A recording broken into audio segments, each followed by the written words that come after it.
All right. I'd like to welcome Nassau COBA. This is the Nassau COBA monthly podcast. I'm your host, Brian Sullivan. I'm sitting here with COBA Second Vice President John Hogan. Say hello, John. Hello, everybody. Hello, everybody. I'm going to get right into it. We have several issues that are affecting correction officers in Nassau County. One of the reasons why I wanted to start a podcast is to get a lot more information out, a lot more readily and freely to our members. Jump into the social media age. People can listen to this at their convenience, and we're not beholding to just talking at lineups or just getting out emails that sometimes people read. I send out emails all the time, but we follow some of the open rate and the click rates, things like that. It could always be better. So to me, if we get the information out to our members on a podcast that they could read at any time, they could listen to it in their cars or wherever else, I think it's a perfect thing that we could get much more information out to our members so they're more informed. I'm going to jump right into some of the main things. We're going to break this up into a couple of different segments, and I'll talk later on about things we're going to do in the future. But some of the most important things that we're dealing with right off the bat are what's going on in Albany. A lot of my members have a particular interest in what our governor is doing, what our legislature is doing. And two of the biggest things that we're dealing with right now are bail reform and State Commission of Correction rules that are being promulgated by the state that the Senate, the Assembly, and the governor don't really have much say in because they allow them to do it. I'll start off with bail reform. Bail reform is causing a lot of problems across the state. Ever since the Democrats took over the Senate and they have both sides of the House, a lot of long stagnant legislation has been coming around again with regard to bail reform, and it seems that those on the far left have been getting some pushback from the Democrats in the middle of the spectrum, because they thought a lot of it was going to sail through. A lot of this stuff involves getting rid of bail completely for misdemeanors in New York State, which means anybody that's arrested for a misdemeanor in New York State does not get incarcerated for any reason. They are automatically set loose after arraignment. Now, Brian, what does that mean to our communities? What it means to our communities is that you can be arrested for issues such as, let me see, I have a list of things that are included in this. Crimes such as stalking, soliciting a child with drugs or alcohol, rape in the third, arson, burglary, forcible touching, child pornography, and violating restraining orders are crimes that should not be taken lightly when someone's arrested for it. But under our proposed bail reform initiatives, people that commit these crimes, they're going to be arraigned in any arraignment court in New York State, and they would not be held or incarcerated. They would automatically be let out, given a desk appearance ticket to come back at some future date to have that crime adjudicated. Now, what's I'm glad to see that has come up is a lot of moderates that that I consider to be a little bit more level-headed in Albany have taken a great exception to this. When the Republicans were in charge, there was no conversation. There was just, we're not even discussing this. A lot of this bail reform stuff came from Khalif Browder in the New York City system. Yes. And to make sure that everybody's aware of it, Khalif Browder was arrested in the city several years ago. He was held. The exact amount of time, it was in excess of 2 years. He was held in Rikers Island for a relatively minor crime. And there was a lot of issues brought out about how he was in jail for a long time. He was held in administrative segregation. And when he was let out about a year or so, or 6 months to a year after he was let out, he committed suicide. There are those that attribute his committing suicide to the fact that he was held in administrative segregation. This is why we need bail reform. People shouldn't be held for crimes like that. It's really a misnomer, because what went on in New York City, Khalif Browder had a disciplinary history. There was some psychological issues and stuff that I'm not at liberty to discuss, but the administrative segregation for Khalif Browder actually protected him from the general population. And that's one aspect of things that a lot of people who are after bail reform and administrative segregation reform, they just don't understand. I'm kind of bouncing back and forth between the two big issues here. I'll stick to bail reform at this point.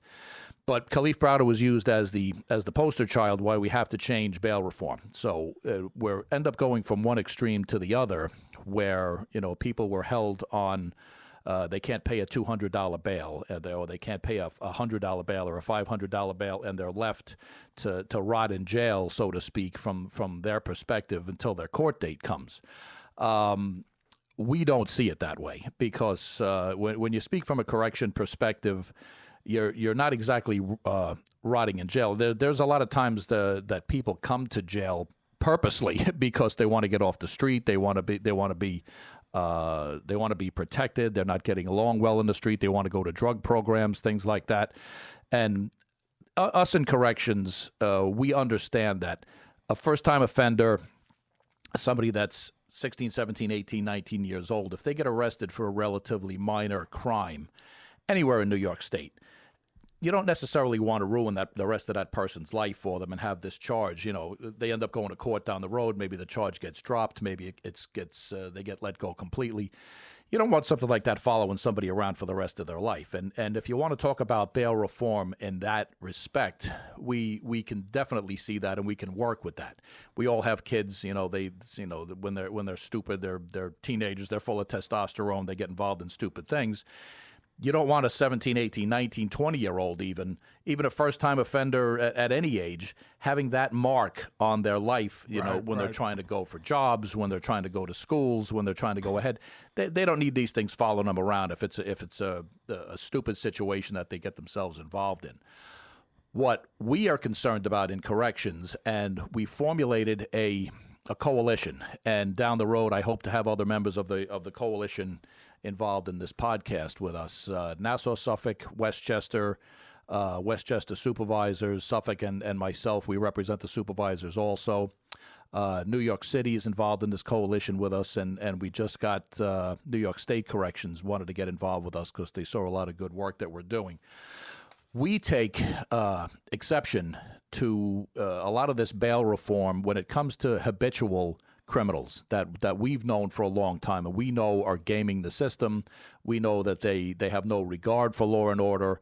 They have no desire to go straight. I mean, I don't want to use any names here, but we started dealing with some inmates years ago because the criminal justice system has been letting a lot of prisoners out of jail over the last couple of years. I've been probably one of the biggest advocates of exposing what I believe is going on at the arraignment system, where they're just letting people walk out the door. I mean, John, you can attest to it with me. We've been in the paper. We've had ads in the Post. We've spoken to the judges, the head of the arraignment court judges we spoke to, and basically said that there's nothing he can do about it. It's up to their discretion. Yeah, and he basically told us it's the way of the world now.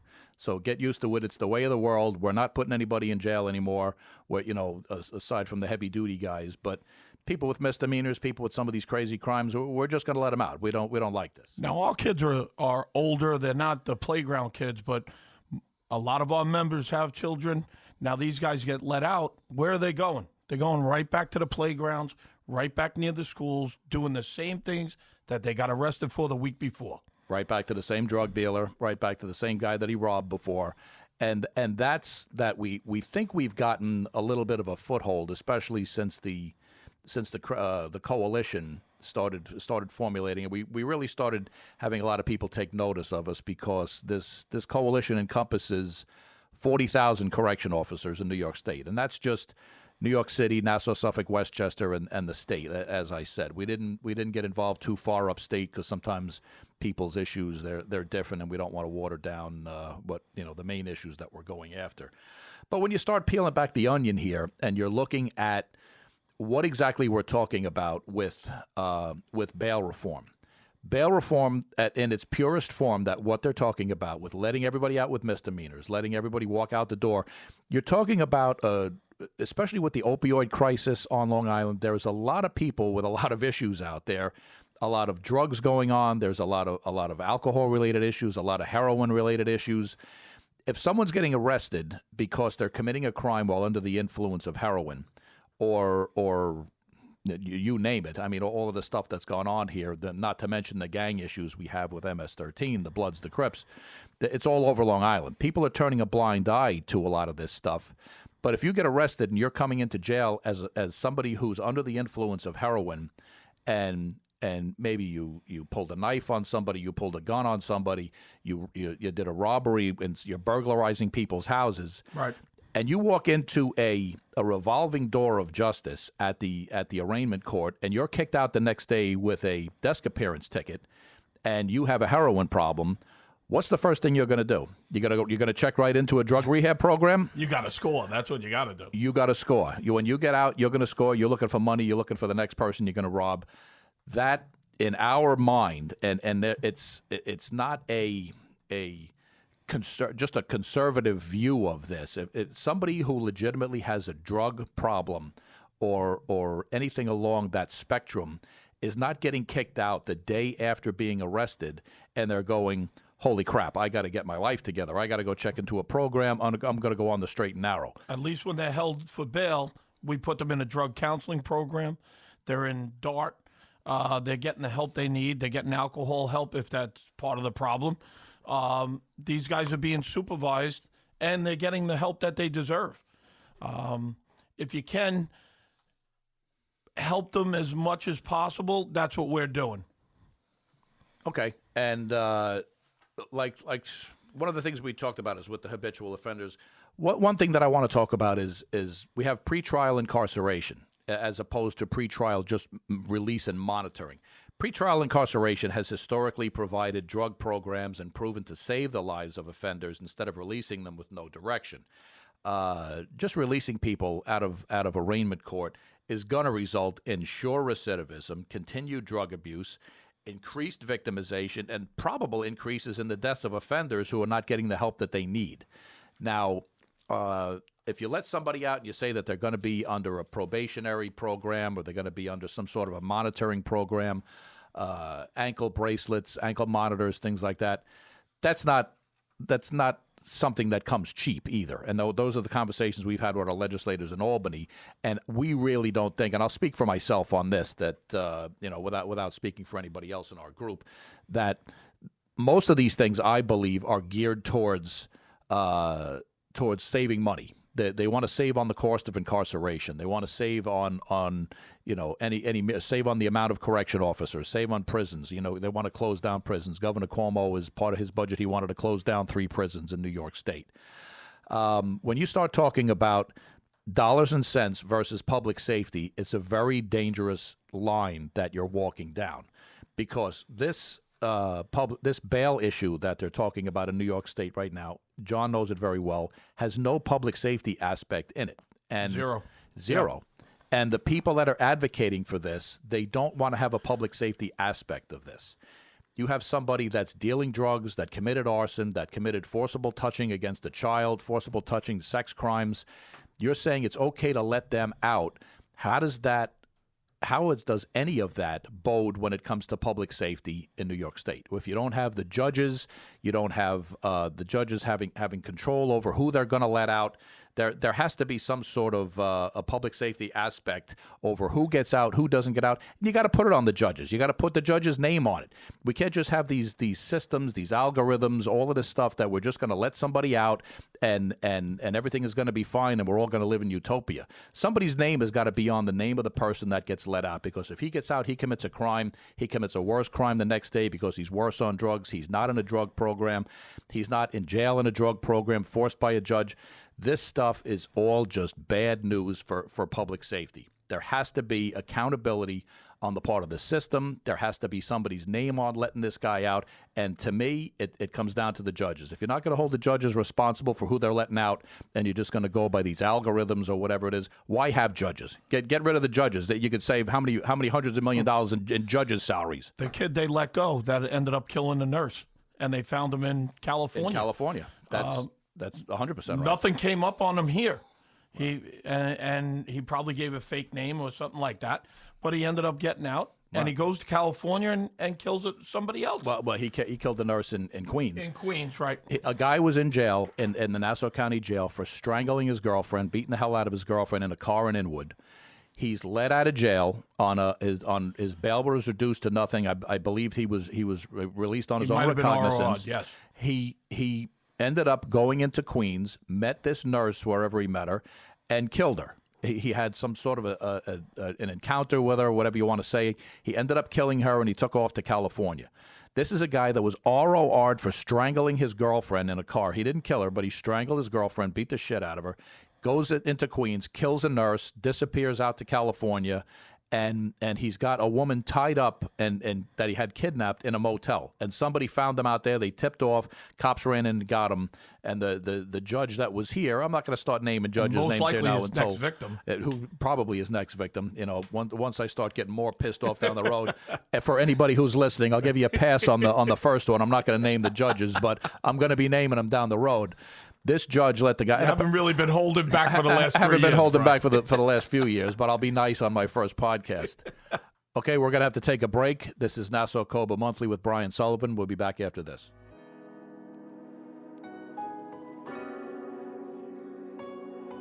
The Nassau County Sheriff's Correction Officer Benevolent Association cordially invites the public to visit NassauCOBA.com to sign up for the COBA report. This free email goes out periodically to keep our neighbors up to date on what's going on in the Nassau County Jail.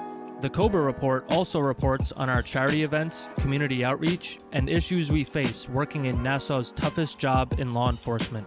Visit NassauCOBA.com today to sign up for the COBA report.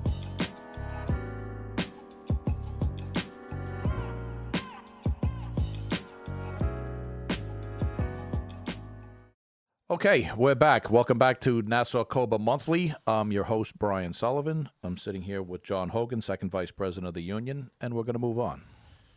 Brian, let's move on to the State Commission of Correction and what they want to do with jail reform.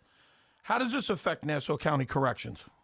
Okay, it affects Nassau County Corrections. I'm sorry, what are some of the changes that they want to make? Well, there you go. And it basically affects everybody in corrections in well, I'm not going to say New York State because in some of these rules that the State Commission of Corrections is promulgating, which is my favorite word, specifically the state is carved out of it.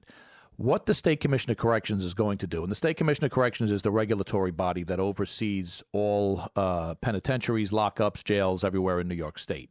They even have sway over some of the police lockups, New York State and all that. But a lot of times they carve out what goes on in the state because everybody in the state is a convicted felon. So a lot of different changes they do on the local level is the stuff that affects us in the counties and New York City. What the state is looking to do is they've did a bunch of proposals. They started actually about 2 years ago. And again, I don't want to make this a Democrat-Republican thing because it's really not. It's a safety thing. It's a public safety thing. It's a jail safety thing. When the Republicans were in, we were able to push these rule changes back because it actually, a lot of what they're looking to propose makes our jails less safe and creates issues. The main issue that they're looking to do is they're talking about administrative segregation. There are those in state government that insist on referring to administrative segregation as solitary confinement. Right. There's legislation in the state that they're talking about right now. It's called the HALT legislation. It basically they want to change administrative segregation all around the state. Basically, what it does is they want to eliminate solitary confinement in New York State. Well, now, if I'm correct, didn't we invite several senators? I think we even invited the governor himself to come and look at our BMU unit. We did. We've invited several people to come and look at our BMU unit. The main thing that I have to say is that when they keep saying they want to get rid of solitary confinement does not exist in New York State. They keep talking about it as if it's a thing that's there, like it's this Hollywood incarnation where we're on the Rock, we're in Alcatraz, the Hole. They like to portray, whoever they are, the boogeyman they like to portray that we all still have these holes in that we throw people in, that you close the door, they're in these dark, dank closets with no windows, you feed them a glass of water and a piece of bread every day. That is so far from the truth. It's a complete fallacy. So Hollywood's actually gotten us in a little bit of trouble. There you go. Hollywood's gotten in the brains of some of our legislators, and they think this is what actually goes on. And as I said in the previous segment about the Khalif Browder thing and all that, it's a complete misnomer because, and I'll use our facility as an example. if you're in administrative segregation, all that means is that either for your own safety or because of your own actions, you had to be separated from the general population of the jail. You don't play well with others. You don't play well with others, or others, they want to play with you too much. we'll leave it at that. Now, what happens is, depending on where you are, they may move you to a different dormitory. They may move you to another set of linear cells. But you are put in a regular cell that has plenty of natural light. You're adjacent to a television. You're adjacent to phones. You have access to phones. You have access to media, all of that. You can actually talk to the other inmates in your housing area, but you have to be separated for your own safety or the safety of the other inmates. Now, I use perfect example that I say all the time is the MS-13s that we have in our jail. We have a contraband problem in the Nassau County Jail, as does every other jail. But we have a staffing problem here. We have all kinds of things. We need to hire many more correction officers. Yeah, we'll get into that. We're going to get into that at a later date. A lot of our specialized units have been depleted. But say you have an MS-13 that was able to smuggle in some sort of a weapon, and a weapon could be as small as your fingernail. They get these titanium blades that aren't detectable by metal detectors. Ceramic. Sometimes if they kiss a visitor, the visitor could pass it through a kiss, or when they come into jail, they have it secreted in a body cavity.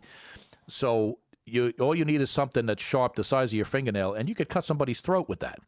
And a lot of times, what they'll do is they do things to set an example and go after other. These. It's not necessarily just to the bloods, but blood in, blood out. You have to commit a crime against somebody at the behest of the gang. You slice somebody across the face, you give him 150 stitches across his face. That's not somebody that you want to just have sitting in some other dormitory the next day with less restrictions on them. What these state rules want to do is change our current system, which basically leaves someone locked in their cell. Like I said, plenty of natural light, TVs, everything else. Sometimes they're in protective custody. They're in for 22 hours a day. They get an hour out for personal hygiene. They get an hour out for recreation. And depending on their individual status, if they need to continued protection or they need to be segregated because they're violent and dangerous, it's basically all up to them. What the new rules want to do is that anybody in administrative segregation or pregnant females that are past a certain part of their gestation, or psych inmates are a little bit different because they have much different. A lot of times they're not responsible for their own actions, right. But they want to let them out for a minimum of 4 hours a day in an open dormitory, plus 2 additional hours of recreation. Now, you have somebody like an MS-13 that just slashed somebody across the face, gave him 150 stitches across their face. Okay, we'll move him to a new dormitory tomorrow. Now he's got a whole new set of potential prey, and maybe we found the weapon, maybe we didn't find the weapon, and we're going to have to let him out for 6 hours the next day. It's giving him free rein to do anything he wants. They're in charge. Now that guy's in charge. And on another point, too, I know we touch on inmate safety, we also got to touch on the officer's safety. Right. This is unbelievable. If an inmate comes and punches me in the face today, right, he's going to be out walking around tomorrow. For 6 hours. For 6 hours. In a new dorm. And he's going to be walking around like he's the king. And what happens if he gets that one guy that just isn't paying attention, that one split second that he's doing a punch, he's doing a rap, he's talking to another inmate, he's being set up, right, somebody that just hasn't really, maybe doesn't know this guy, and then he gets slapped in the face with another razor blade or something else. Right. It's not a good situation for us. It puts everybody in danger. Puts everybody in danger. But some of the advocates, let's just say, I have to watch my language sometimes because sometimes when I speak I offend large swaths of the population. But or certain people right in front of us, or other people that are on the other side of the glass. But some of the people that are advocates for these changes, one of the things that they thought would be better would be to put that inmate in restraints. Put him in restraints, the guy that slashed somebody yesterday, and then put him in a new dormitory tomorrow, but allow him out. Let him out to walk around, to use the phone, to use the TV. These are people that don't understand the logistics of working in a correctional facility. You have a guy that slashed somebody's face, slashed somebody's throat yesterday. Now you're going to put him in restraints in a new dormitory. What do you think is going to happen to him?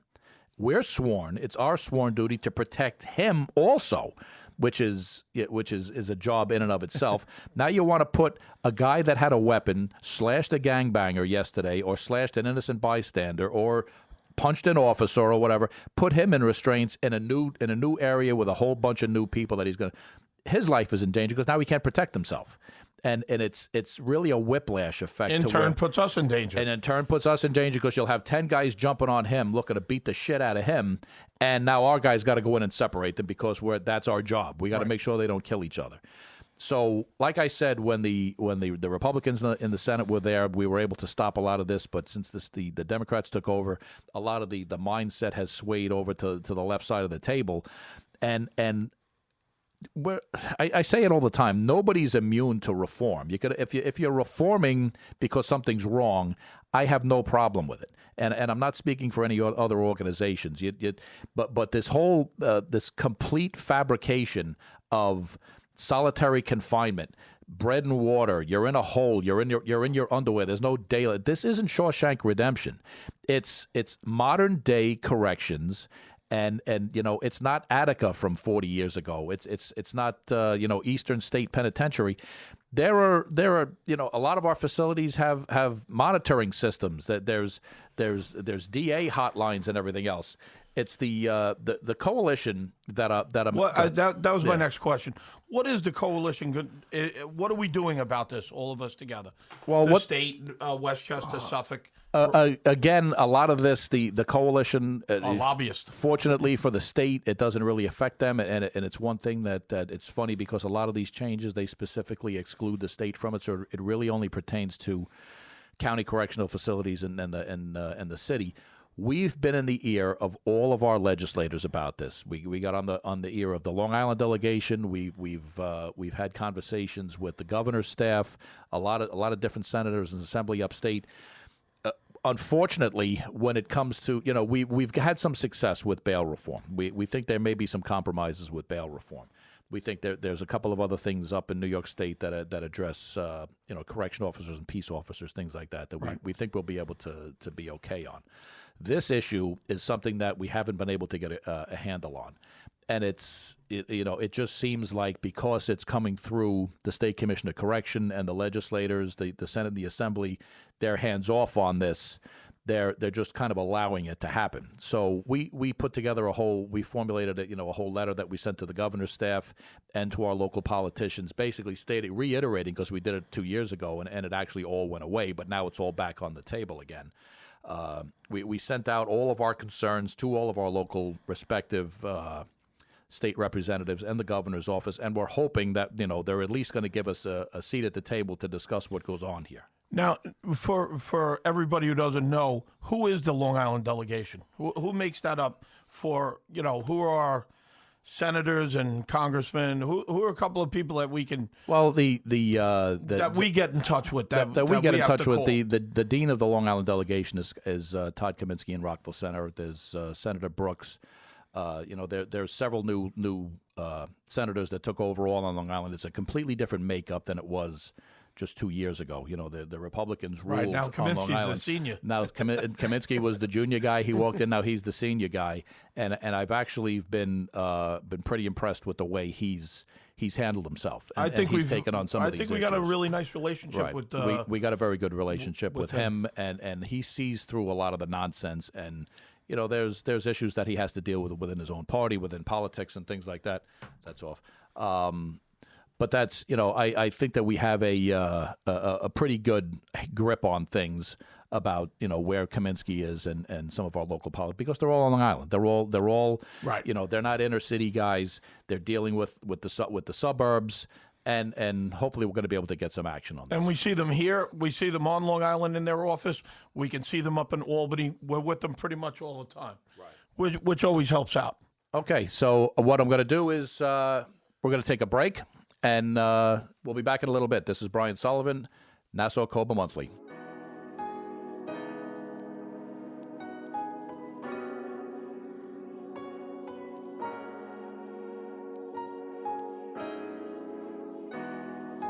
Stay up to date as to what the Nassau County Sheriff's Correction Officer Benevolent Association is up to. visit NassauCOBA.com from your phone, tablet, or PC. There you can learn what issues Nassau's toughest law enforcement union is working on. Members can sign in on the private side of the website to get valuable benefit and services information, as well as meeting date details and charity event reminders. Members can also register to receive a private email called COBA Alert, news you can use to be informed members of Nassau COBA. NassauCOBA.com, the toughest job in law enforcement. NassauCOBA.com.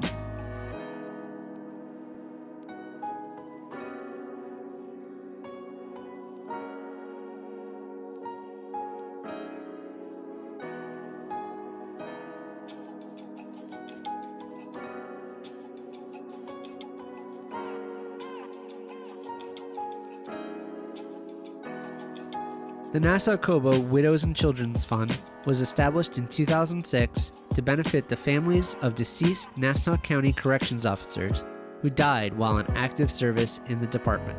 Since its inception, this fund has distributed over $59,000 to the widows and/or spouses of our brother and sister correction officers who have unexpectedly left us too soon. These payments are made at the time of their death to help defray some of the funeral-related costs. The fund has also helped defray some of the costs of medical hardships that our active members are experiencing. Since 2006, over $22,000 has been distributed to our active members facing need due to medical emergencies or undue hardships. You can help today by visiting NassauCOBA.com and find the donate button on the Widows and Children's Fund page. Welcome back to Nassau COBA Monthly. I'm your host, Brian Sullivan. We're going to start wrapping it up here soon. John, what do you think? I think it was a great show. I think we got a lot of information out there in a short amount of time. As usual, you filled up a lot of air. Yeah, and I'm a good bullshit artist. Hopefully the guys will take hold of this, and we'll have information out there every month and new information. Hopefully we'll get some phone-ins. We'll get some questions from the guys that maybe don't want to ask at lineup or when we're walking around. They might be a little embarrassed in front of the senior guys. Right. And, a couple of recruits might even ask questions too. Right. So I think it's a great idea. I think hopefully this does well. Hopefully we get involvement. That's the main idea that I want from this. And we're jumping into the future here, we're jumping into the 90s here with podcasts. But it's definitely something that I think is a valuable tool to get a lot of information to our members. And going forward, there's a lot of stuff that I want to bring out. I kind of hit on some of the bigger issues today. We both hit on these issues. In future podcasts and future shows, I'd like to hit on focus on 2 or 3 specific issues at a time. We're going to have our attorneys in. I'll have Steve Isaacs in. We'll go over some contract things because we know our members don't read our contract. Our members like to quote the contract, but a lot of times they don't read it. What it means, what your disciplinary procedures mean, what your grievance procedures mean. Posting Liam policies. can shed a lot of light on that too. We'll get Liam in here. We'll have our workers' comp attorneys to come in and discuss 207C policy, workers' comp, so people know exactly what they're protected for. And a lot of people, they use the union as a clearinghouse for a lot of problems. And whenever I have new people come into the union, I try to give classes from some people that we've had, arbitrators and mediators, things like that. We'll have them come in and they'll tell our guys how to exactly what it means to be a union rep, what's a gripe, what's a grievance, what's just a bitch, and a lot of times, sometimes people misunderstand that your gripe isn't necessarily a grievance in the contract. Right. So this is specific to us that I think we can get a lot of information out to our members. We're going to talk about a lot of political issues that go on. We're going to be talking about infrastructure at the jail. We're going to talk about staffing at the jail, issues that that we've been pushing for a long time to get more classes in. The lack of previous administrations keeping up with the retirements and the attrition here. Our ancillary units are depleted. Our CERT team has been depleted. Obviously, the vehicle issue was big recently. We're doing a lot of stuff with the capital plan and the budget to get more money in here. I'm pretty hopeful that this is gonna be a very good platform to get a lot better information out to our members, because a lot of times you can't hit the members as fast as you want when you're talking about all the different platoons, all the different units, everything else, and you can't hit the same guys all the time, and you want to be able to talk about a lot of stuff and get it out on a more timely basis. And thank God for the social media and things like that, we're able to get it out. In the future, we're going to have, like I said, a lot more Nassau COBA Monthly. I ask everybody to look it up, subscribe to our podcast on your favorite podcast app or whatever other platform that you use. We're going to be on a bunch of different types of things, YouTube, iTube, all, things like that, all of the tubes in the world, all the .coms and orgs and whatever else. iTube's a new one, huh? iTube, whatever the hell we're talking about here. Just smack me in the head when I say something stupid. And I did want to tell you, Kevin Curtin was going to be our guest tonight, but we had to postpone him to next month. Okay, Jimmy Kimmel, we're not going to have, what's his name, the actor. Matt Damon. Matt Damon couldn't be with us tonight. Kevin Curtin couldn't be with us tonight. So, like I said, going forward, there's a lot of information to go through. I don't want to inundate people with too much stuff. Just make sure that you tune in, because one of the biggest things I tell our members all the time is that apathy is the worst thing you could possibly have when you're a part of a union, because when you're not involved, you're not tuned in, the powers that be are going to roll all over you. So on behalf of John Hogan, say goodbye, John. Have a good week, guys. On behalf of all our correction officers who do the toughest job in law enforcement, this is Brian Sullivan, your host of Nassau COBA Monthly. We will see you next month. Thank you very much.